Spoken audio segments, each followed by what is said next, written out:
Hello friends, कैसे हैं आप सब लोग। मैं विद्या से रश्मि श्रीवास्तव। राधे राधे, जय श्री कृष्णा। मैं सुनाने जा रही हूँ एक कथा आप लोगों को, भक्त प्रहलाद की, क्योंकि आजकल बच्चों के स्कूल में ये कथा नहीं होती है, इसलिए ये नहीं सब्जेक्ट नहीं दिया जाता है भक्त प्रहलाद, इसलिए शायद बच्चों को ना पता हो, पर फिर भी मैं एक सुना रही हूँ सीधी सादी सरल कहानी।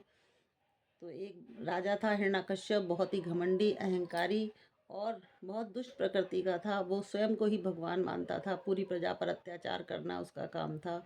स्वयं वो अपने पुत्र को भी बहुत अत्याचार करता था।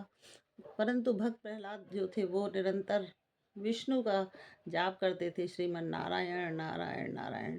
सोते बैठते जागते जहाँ भी जाते थे वो मंडली के साथ भक्ति मार्ग की ओर निकल जाते थे। इससे बहुत से संत लोग खुश रहते थे, पर वो राजा उन सब के साथ अत्याचार करता था।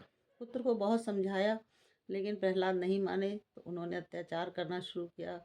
गरम खंभे से बंधवाया, हाथी के नीचे डलवाया, पहाड़ों से गिराया, लेकिन वो ईश्वर उनके साथ थे, इसलिए वह सुरक्षित वापस आते थे। एक बार उन्होंने प्लान किया कि किसी तरह इसको मार दिया जाए, क्योंकि वो दुश्मन मान चुके थे, ये मेरा दुश्मन है।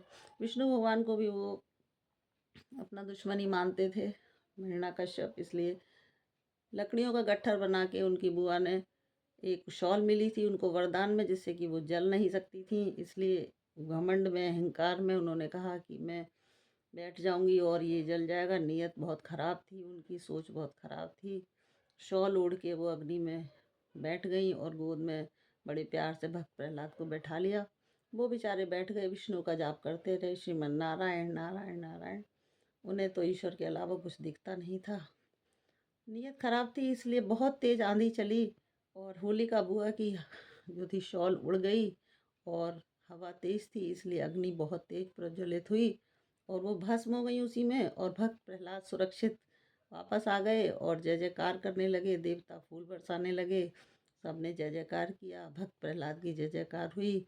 ऐसे थे हमारे भक्त प्रहलाद। बोलो नारायण नारायण नारायण।